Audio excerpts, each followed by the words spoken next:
오늘도 우리 하나님이 저와 여러분에게 복을 주시고 은혜 주시는 복된 주일, 은혜의 귀한 시간 되시기를 먼저 주님의 이름으로 간절히 축원드립니다. 미국 펜실베니아주 피츠버그에 카네기 멜론 대학이 있습니다.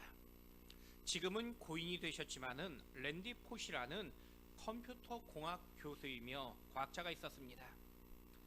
그는 젊은 나이에 많은 과학적 업적도 많이 세웠고 또 학계에 그러한 훌륭한 연구들도 쌓아오고 있었던 그러한 그 미래의 이 유망적인 그러한 그 교수였으며 과학자였습니다. 그런데 40대 초반에 갑작스럽게 췌장암이 발견을 받게 됩니다. 그리고 단 3개월에 시한부 생명을 통보받았습니다. 그는 한 달 동안 자신의 일을 정리하면서 계획에 없던 강의를 준비하게 되었습니다. 갑작스런 자신의 그 강의를 준비했던 그 이유는 당시에 5살, 3살, 1살이었던 자신의 자녀들에게 아빠는 이렇게 살았던 사람이라는 것을 이 생전에 마지막으로 말해주고 싶었기 때문입니다. 그래서 그는 직접 아이들을 위해서 마지막 강의라는 그러한 그 강의를 이 영상을 찍으며 준비했습니다. 그의 강의는요, 나중에 우리나라의 책으로도 출간되기도 했습니다. 그의 강의에는 자신의 가족을 위해서 남기고 싶고 하고 싶은 말들을 남겼습니다.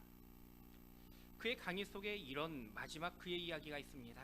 우리가 살면서 계속 물어야 하는 가장 중요한 질문은 나는 시간을 잘 사용하는가 라는 질문이다. 왜냐하면 시간은 내가 가진 전부이기 때문이다. 어느 날 갑자기 깨닫게 되는 것은 내가 쓸 수 있는 시간과 그리고 내게 남은 시간은 내 생각과 다르기 때문이라는 그러한 마지막 강의의 내용을 보게 됩니다. 미디어 시대에는 오늘날 우리는 인생의 삶이나 인생 교훈의 이야기를 어디서든 쉽게 듣고 접할 수 있습니다. 하지만 랜디 포시 이 교수의 강의가 사람들의 마음에 깊이 새겨졌던 이유는요, 그의 강의의 마지막이란 단어 때문일 것입니다. 우린 누구도 마지막 말을 가볍게 여기는 사람은 결코 없습니다. 만약에 모르는 사람이 길에서 죽어가면서 나에게 어떤 간절한 부탁을 마지막으로 했다면요, 그 이야기를 듣고 무시할 사람은 또 거절할 사람은 아무도 없을 것입니다. 이처럼 유언이라는 것은요, 마지막 말이기 때문에 어떤 교훈의 말보다 더 중요하고 큰 의미를 가지게 됩니다. 그래서 그만큼 신뢰하고 할 수만 있다면은 모두 들어주고 또 그 말대로 이루어주기를 노력하게 됩니다. 오늘 본문은요, 선지자 사무엘의 자신의 일생을 마무리하는 마지막 고별 설교였습니다. 선지자로서 이스라엘 이 백성들을 향해서 마지막 간절한 호소이며 또 유언과 같은 그러한 말씀이었습니다.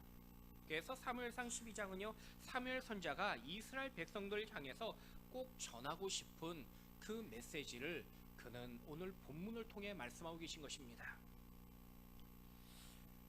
여러분, 사무엘 선지자가 2025년 오늘 이 시대를 살아가는 저와 여러분에게도요, 본문을 통해서 꼭 전하고 싶은 말씀이 있습니다.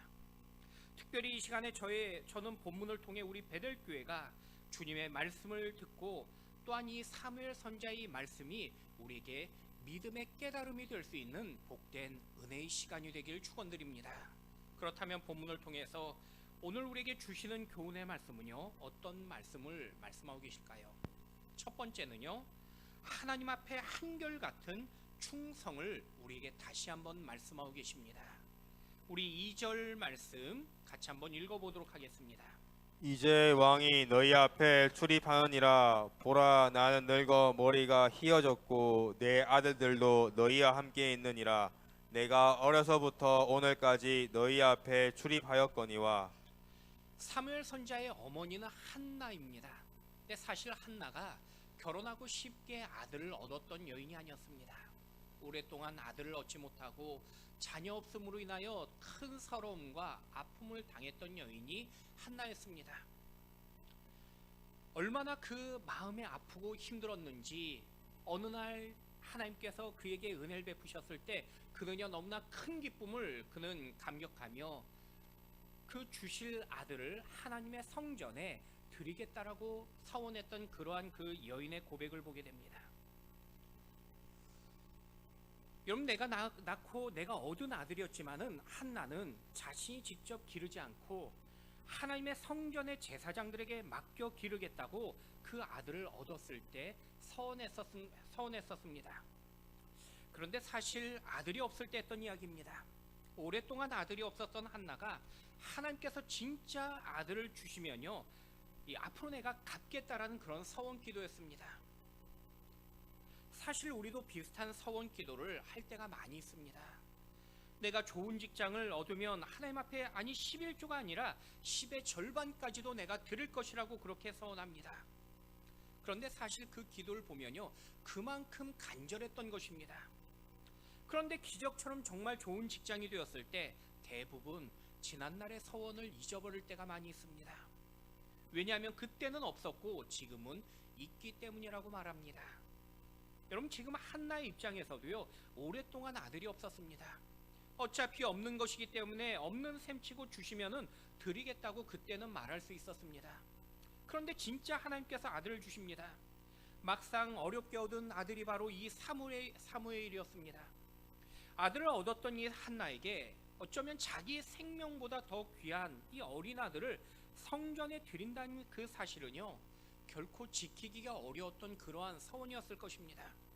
아니, 더욱이 엘리 대제사장도 한나를 축복할 때 진심 어린 마음으로 성의껏 축복하지도 않았습니다.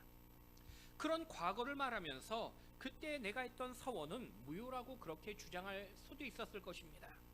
하지만 한나는요, 대제사장과의 약속이 하나님과의 약속이라고 그는 생각했습니다. 그래서 그 약속을 지켰던 것입니다. 그런데 이런 어머니 한나의 믿음을 이어받았던 사무엘도요, 하나님께 행한 그 모든 서원을 지켰다고 고백합니다.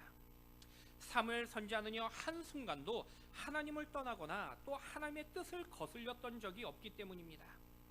그 고백이 바로 우리가 읽었던 2절에 내가 어려서부터 오늘까지라는 그 고백의 말씀입니다.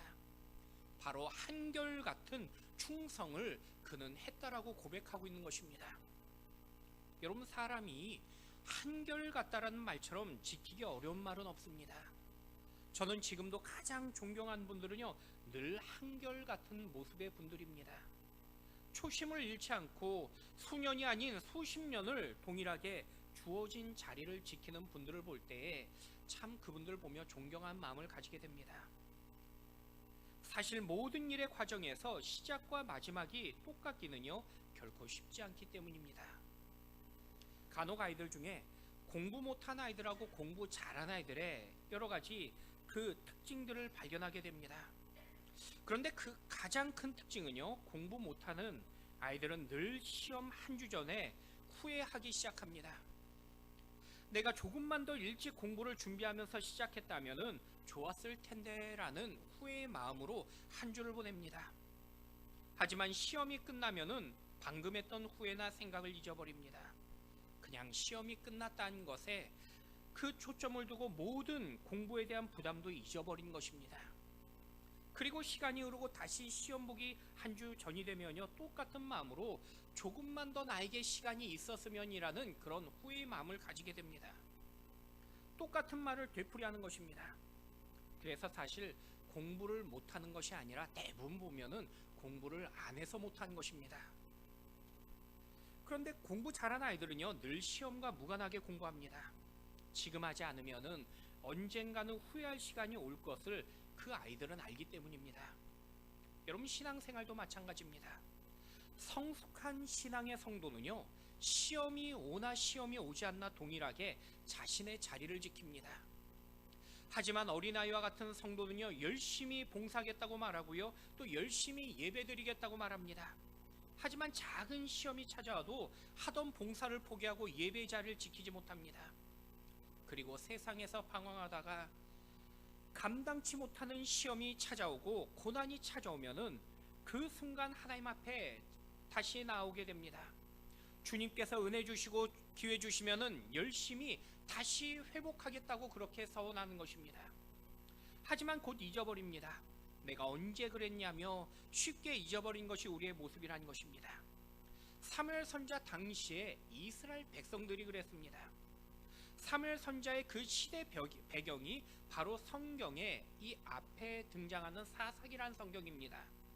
하나님을 떠나고 하나님이 심판하시면요, 그때 하나님 앞에 엎드려서 회개합니다. 그럼 하나님은 그들을 용서하시고 은혜를 베풀어 주십니다. 그럼 은혜 받은 이스라엘은요, 다시 은혜를 잊어버리면서 하나님을 떠나버렸던 것입니다. 이런 반복적인 사건이 바로 사무엘 선자 시대적인 그런 배경이었습니다. 한결같지 못했고 늘 반복적인 악순환의 삶을 살았던 이스라엘 백성들의 모습이었습니다. 여러분, 세상에서도요, 한결같은 사람을 칭찬하는 걸 보게 됩니다. 하물며 하나님께서 우리에게 한결같은 신앙을 오늘 우리에게 말씀하며 요구하고 계신 것입니다.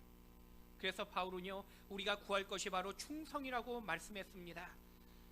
제가 부목사 때 그 청년부를 담당할 때에 예전에는, 지금은 이제 이 화재의 이러한 그 위험성 때문에 하지 못하지만은 이 수련회 때 마지막 밤에 했던 꼭 그 프로그램 중에 하나가 이 캠파이어였습니다.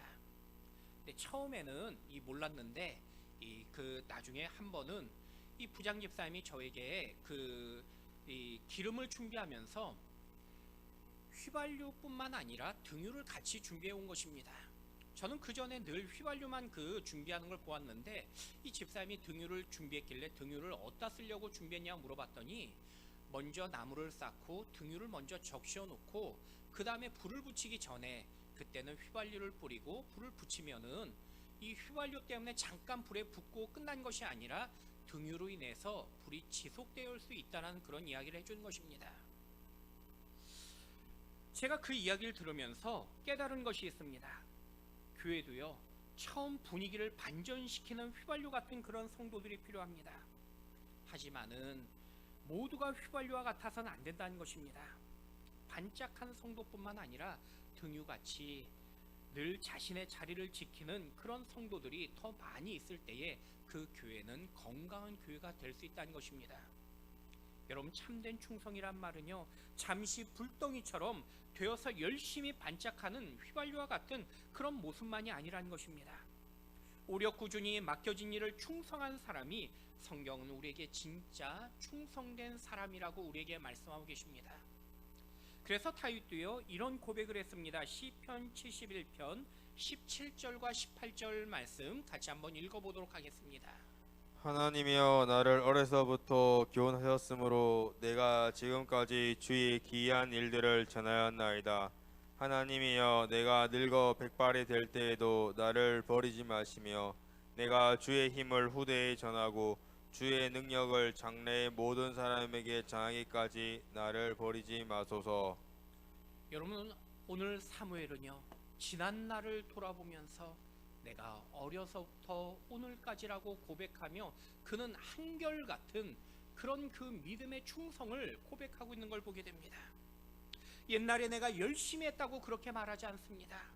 아니, 내가 과거를 말하거나 지난 순간을 기억하면서 그때는 내가 하나님 앞에 열심히 성전에 충성했다라고 그리 말하지 않았습니다. 인생의 지난 날을 모두 돌아보면 하나님 앞에서 그리고 사람들 앞에서 그는 한결 같았다라고 그는 고백하고 있는 것입니다. 여러분, 우리도요, 한결 같은 믿음의 주인공들이 될 수 있어야 합니다. 내 이익과 손해를 따지면서 일하거나 단지 과거의 자랑이 우리의 신앙이 전부가 될 수는 없다는 것입니다. 오늘 우리의 삶을 돌아볼 때 내가 주님 앞에서, 교회 앞에서 한결같이 충성하시는, 아니 앞으로도 주님 앞에 충성할 수 있는 저와 여러분의 믿음의 주인공들 될 수 있기를 주님의 이름으로 간절히 축원드립니다. 두 번째는요, 사람들에게 칭찬받는 인생을 살았다고 고백하고 있습니다. 그럼 오늘 본문의 사무엘이 자신의 삶을 회고하면서 사람들에게 말하고 있습니다. 그런데 이때 보이는 문장의 그 특징이 무척 당당하고요, 또 스스로에게 거침없는 그런 모습을 우리는 성경 이 사무엘상 12장의 전체의 말씀을 우리가 읽으며 발견할 수 있게 됩니다. 이러한 단어가 여러 곳에서 등장합니다. 그 중 하나가 보라라는 이 표현입니다. 사무엘은요, 이 사무엘상 12장 전체에서 보라라는 단어를 4번 사용하는 걸 보게 됩니다. 먼저 1절에 보니까 사무엘이 온 이스라엘에게 이르되 보라라고 말씀합니다. 그리고 2절에서도요, 보라 나는 늙어 머리가 희어졌고라고 말씀합니다. 이어 13절 말씀해 보니까 너희가 택한 왕을 보라라고 말씀하고, 마지막 16절에도요, 너희는 이제 가만히 서서 여호와께서 너희 목전에서 행하신 이 큰 일을 보라고 결론적으로 말씀하는 걸 보게 됩니다. 여기 표현의 공통점은요, 자신의 인생을 돌아볼 때에 지금 내가 당당하고 자랑스럽게 살았다라고 그렇게 그는 스스로를 표현하고 고백하고 있는 것입니다. 즉 사무엘의 삶에 대해서 누가 봐도 부끄럽지 않고 후회하지 않는 인생을 살았다라고 그는 고백하고 있습니다. 여러분, 사무엘 선지자는요, 사람들 앞에 자신의 인생을 내놓고 먼저 검증받고 있는 것입니다. 그 내용이 바로 2절과 3절인데 우리 먼저 2절 말씀 같이 한번 읽어보도록 하겠습니다. 이제 왕이 너희 앞에 출입하느니라. 보라 나는 늙어 머리가 희어졌고 내 아들들도 너희와 함께 있느니라. 내가 어려서부터 오늘까지 너희 앞에 출입하였거니와. 2절에서 사무엘 선지자는요, 내가 어려서부터 나를 보았던 너희 중에서 나의 죄를 발견한 사람이 있다면 지금 나를 하나님과 사람들 앞에 고발하라라고 그렇게 이야기하고 있는 것입니다. 그리고 이어서 3절에 구체적으로 모두에게 질문하고 있습니다. 우리 3절 말씀 계속 읽어보도록 하겠습니다. 내가 여기 있나니 여호와 앞과 그의 기름 부음을 받은 자 앞에서 내게 대하여 증언하라. 내가 누구의 소를 빼앗았느냐, 누구의 나귀를 빼앗았느냐, 누구를 속였느냐, 누구를 압제하였느냐, 내 눈을 흐리게 하는 뇌물을 누구의 손에서 받았느냐, 그리하였으며 내가 그것을 너희에게 갚으리라 하니. 사무엘 선지자는요, 당시 이스라엘 사람들이 행했던 대표적인 5가지의 그 죄악을 나열하며 이야기합니다. 그러면서 그 죄악된 이스라엘 백성들과 나를 한번 비교해보라라고 이야기합니다. 내가 누구의 소를 빼앗았느냐, 누구의 나귀를 빼앗았느냐, 누구를 속였느냐, 누구를 압제했느냐, 내 눈을 흐리게 하는 뇌물을 누구의 손에서 내가 받은 적 있느냐고 질문하고 있습니다. 그리고 만약 내가 이러한 악행을 행했다면은 지금이라도 보상하겠고, 그리고 이 말은 오늘날 우리에게도 이와 같이 질문하고 있는 것입니다. 다시 말씀드리면 내가 윤리적으로 문제를 일으킨 적이 있느냐고 묻고 있습니다. 아니 내가 물질의 비리를 저지른 적이 있었느냐고 묻고 있습니다. 내가 이성적인 문제를 일으켰던 적이 있느냐고 묻고 있는 것입니다. 내가 권력의 문제를 일으킨 적이 있냐고 묻고 있습니다. 내가 불의의 뇌물로 다른 사람을 차별한 적이 있냐라고 묻고 있는 것입니다. 그리고 만약 이런 일이 있었다면은 나를 하나님 앞에서 고발하라고 외친 것입니다.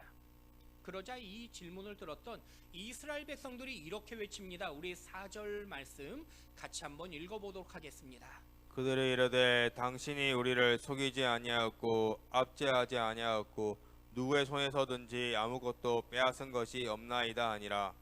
여러분, 사무엘 선지자는요, 그가 노년까지 평생을 살며 그는 하나님 앞에 사람 앞에 그는 정직한 그러한 인정받는 인생이었다고 성경은 우리에게 말씀하고 계신 것입니다.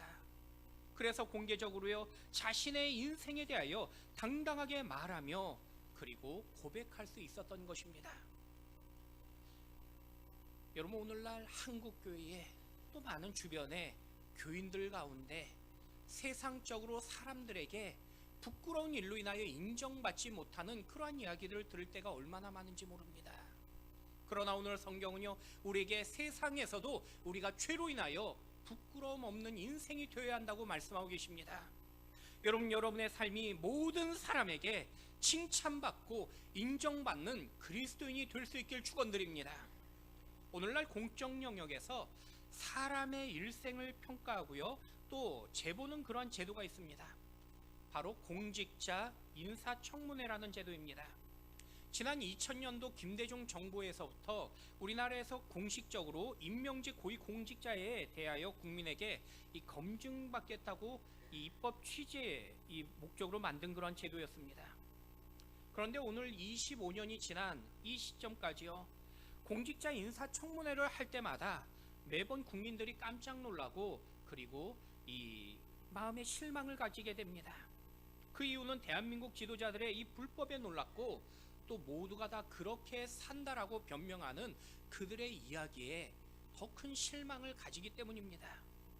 그러다 보니 지난 3개월밖에 되지 않은 지금 현 정부의 내각 인사청문회에서도요, 지금까지 1명이 자진 사퇴했고요, 6명이 자격 미흡이라는 그 결과를 받았고 1명은 부적격으로 취소된 여전히 많은 그 임명받지 못한 공직자들의 이 모습들을 보게 된 걸 발견하게 됩니다.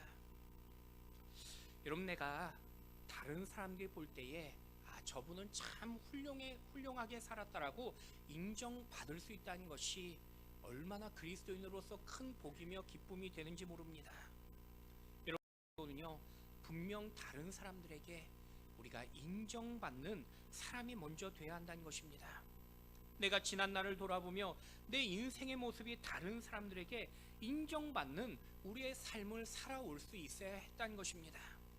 아니, 만약 우리의 과거가 그렇지 못했을지라도요, 더 중요한 사실은 우리의 주어진 그 앞으로의 삶이 인정받고 칭찬받는 우리의 믿음의 모습이 될 수 있어야 한다는 것입니다.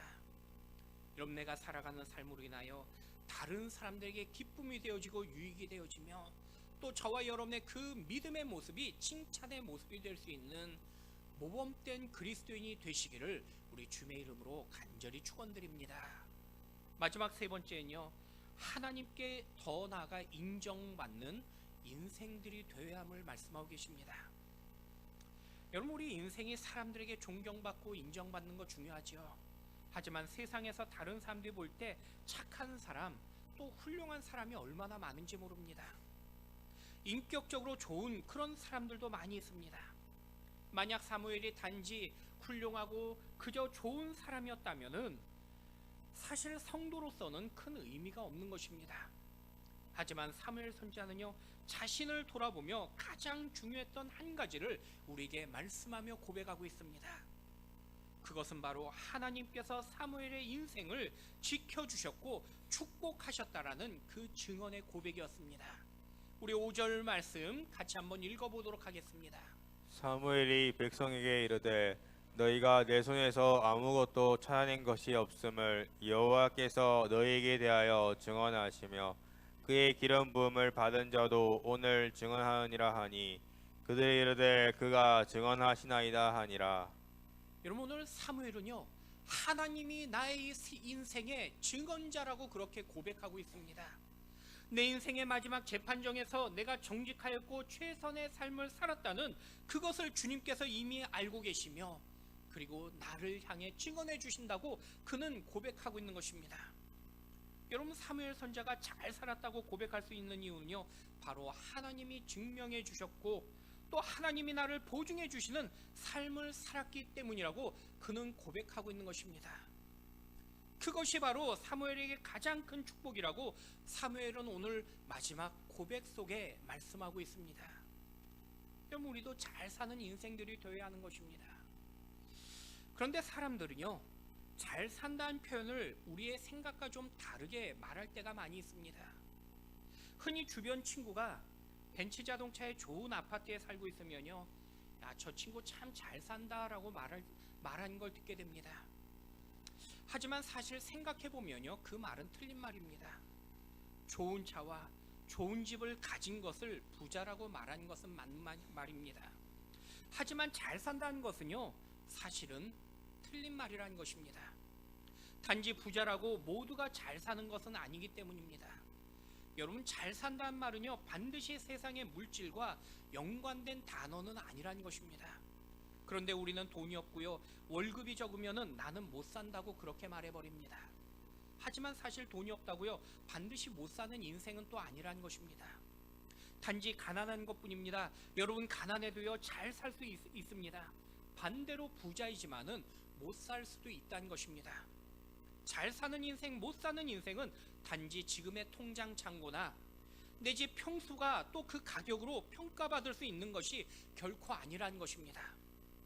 우리의 인생은 통장 잔고나 자동차 그 이상의 것이 반드시 있어야지 우리는 행복한 인생이며 가치 있는 인생이 될 수 있습니다.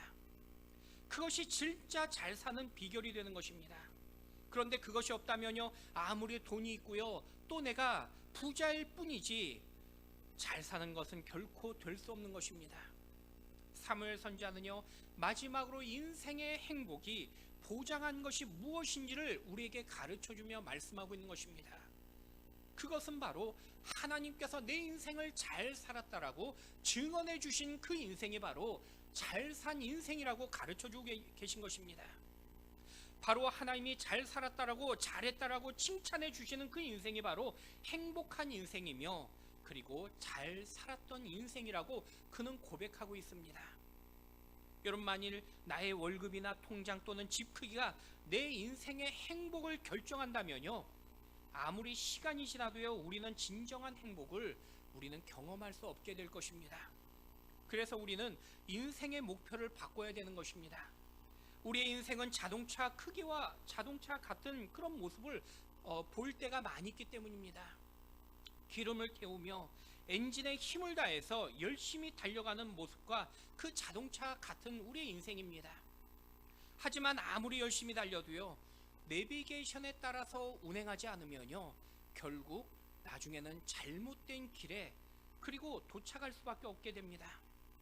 아무리 새벽부터 밤늦게까지 회사와 학교에서 행복을 향해 달려갔을지라도 올바른 인생의 내비게이션을 켜고 달리지 않았다면은 오늘날 그 순간에 우리의 마음에 내가 잘못 살았구나, 잘못 왔구나라는 그러한 마음의 후회만이 가득한 시간이 반드시 찾아온다는 것입니다. 예전에 이런 글을 읽었던 적이 있습니다. 인생을 되돌아보는 순간이 찾아오면은 반드시 삼걸이 찾아오는 시간이 있다라고 말합니다. 첫째는 잘할 거리입니다. 있을 때 잘할 걸, 곁에 있을 때 잘할 걸, 아니 할 수 있을 때 잘할 것이라는 아쉬움의 말이라는 것입니다. 두 번째는요, 그럴 거리입니다. 좀 더 나누어 줄 걸, 좀 더 사랑해 줄 걸, 아니 좀 더 찾아가 볼 걸, 좀 더 칭찬해 줄 걸 하는 말로 내가 하지 못했음을 인하여 후회하는 말입니다. 마지막 세 번째는요, 참을 거리입니다. 그때 조금만 더 참았더라면, 아니 그때 내가 조금만 더 인내했더라면 하면서 사람들은 모두가 삼거를 찾으며 인생의 결말을 맞는다란 그런 이야기를 들은 적이 있습니다. 여러분, 인생의 순간을 돌아보면서 많은 사람들이 자신의 인생을 단지 후회하는 걸 보게 됩니다. 인생이 영원할 것처럼 생각했고 그저 생각 없이 살다가 어느 순간 하나님은 우리가 생각지 못한 시간에 나를 부르시며 찾으신다는 사실입니다. 그때가 되면요, 사람들은 대부분 후회합니다. 여러분, 후회하는 인생이 아니라 내가 하나님 앞에 칭찬받고 잘했다라고 고백받는 여기 사무엘 선지자 같은 여러분이 될 수 있길 축원드립니다. 제가 유학 시절에 미국 교회에서 부활절 연극을 보았던 내용으로 오늘 말씀의 결론을 맺으려고 합니다. 제가 기억하기로 연극 내용은요, 과거 유럽 공산국가에서 마지막까지 믿음을 지킨 주인공의 이야기였습니다. 주인공은 마지막까지 믿음을 지켰지만요, 결국 공산당원의 총에 안타깝게 순교당하게 됩니다. 마지막 귀를 울리는 커다란 총성과 함께 모든 조명이 꺼졌습니다. 보던 교인들은요, 안타까움에 모두가 한숨과 같은 아쉬움을 여기저기 터져나오는 그 소리가 들려왔습니다. 그래도 모두가 다 주인공이 저렇게 믿음으로 훌륭하게 살았는데 하나님이 기적 가운데 좀 살려주셨으면은, 또 하나님의 놀라운 기적으로 지켜주셨으면 하는 마음이 있었는데, 그 순교의 그 순간에 너무나 안타깝고, 아니 더 나아가 허망한 마음까지 생겨났습니다. 그런데 잠시 어두웠던 무대는요, 갑자기 큰 이 소리에 나팔 소리와 함께 강한 조명 속에서 주인공이 다시 일어나 보이는 것입니다. 그리고 주인공 주변에는요, 수많은 사람들과 천군 천사가 둘러싸여 있었습니다. 모두가 주인공을 바라보는 그 순간에 흰 옷을 입었던 한 남자가 어느새 조용히 다가가 이 주인공을 안아주는 것입니다. 그 순간 주인공은요, 감격의 기쁨으로 나의 주님이라고 고백하면서 그는 흐느끼는 그 모습을 보게 되었습니다. 바로 부활의 주님을 만난 것입니다. 비록 순교에서 사람들은요 아쉽게 끝났다고 여겼지만은 부활의 새로운 시작을 보여줬던 것입니다. 모두가 감동하며 일어서서 박수를 보냈고요. 저도 마음에 큰 감동과 기쁨이 있었습니다. 여러분, 세상 사람들은요 어떤 일을 마쳤을 때 이제는 끝났다라고 그렇게 말합니다. 우리 삶에서도 죽음이 끝이며 그 끝은 결국 사망이라고 말합니다. 그래서 인생의 끝에는 더 이상 소망도 없고 희망이 없다라고 말합니다. 단지 절망과 슬픔뿐이라고 그렇게 말한 걸 듣게 됩니다. 그러나 성경은요 우리에게 끝은 절망이 아니라 새로운 시작이며 소망을 향한 출발이라고 우리에게 약속하며 말씀하고 계십니다. 여러분, 오늘 본문의 사무엘은요 지난날의 삶을 돌아보며 마지막 말을 전하고 있습니다. 우리는 마지막이란 말에 슬퍼할 수 있지만은 성경은 사무엘 선지자의 마지막 말을 통해서 우리에게 이제 새로운 시작이라고 우리에게 그 출발점을 우리에게 말씀하고 계신 것입니다. 마치 지난날 나는 이렇게 살았다고 전하는 사무엘 선지자의 그 고백처럼 이제 우리는 다시 사무엘처럼 이런 삶을 살겠다는 그런 다짐의 시간을 우리는 가져야 되는 것을 말씀하고 있는 것입니다. 여러분, 만약 지금까지 잘 살아왔다면요 주님의 칭찬을 듣는 인생으로 약속받은 여러분의 모습이 된 것입니다. 그렇다면 더욱 힘써 한결같은 그 충성함으로 주님 앞에 설 수 있는 여러분들이 될 수 있어야 됩니다. 하지만 만약에 오늘까지 세상에 갇혀서 지금 주님의 그 참된 기쁨을 누리지 못했다면은 오늘 사무엘 선지자의 그 말씀처럼 이제부터 내가 주님 앞에 아름답게 서가는, 또 주님 앞에 칭찬받는 인생이 될 수 있어야 함을 오늘 우리에게 말씀하며 가르쳐주고 계신 것입니다. 오늘 사무엘 선지자는요 그 새로운 시작을 우리에게 이렇게 말씀하며 우리에게 축복으로 말씀하고 계십니다. 우리 22절부터 24절까지의 말씀을 같이 한번 읽어보도록 하겠습니다. 여호와께서는 너희를 자기 백성으로 삼으신 것을 기뻐하셨으므로 여호와께서는 그의 크신 이름을 위해서라도 자기 백성을 버리지 아니하실 것이요 나는 너희를 위하여 기도하기를 쉬는 죄를 여호와 앞에 결단코 범하지 아니하고 선하고 의로운 길을 너희에게 가르칠 것인즉 너희는 여호와께서 너희를 위하여 행하신 그 큰 일을 생각하여 오직 그를 경외하며 너희의 마음을 다하여 진실히 섬기라. 여러분, 오늘 나를 자녀 삼으시고 나를 하나님의 백성 삼으신 그 하나님 앞에 한결같은 믿음으로 충성하며 나아가는 여러분의 새로운 시작이 될 수 있길 축원드립니다. 하나님께서 저와 여러분을 잘했다라고 마지막 칭찬하며 증언해 줄 수 있는 여러분의 믿음의 주인공 되시기를 다시 한번 주님의 이름으로 간절히 축원드립니다.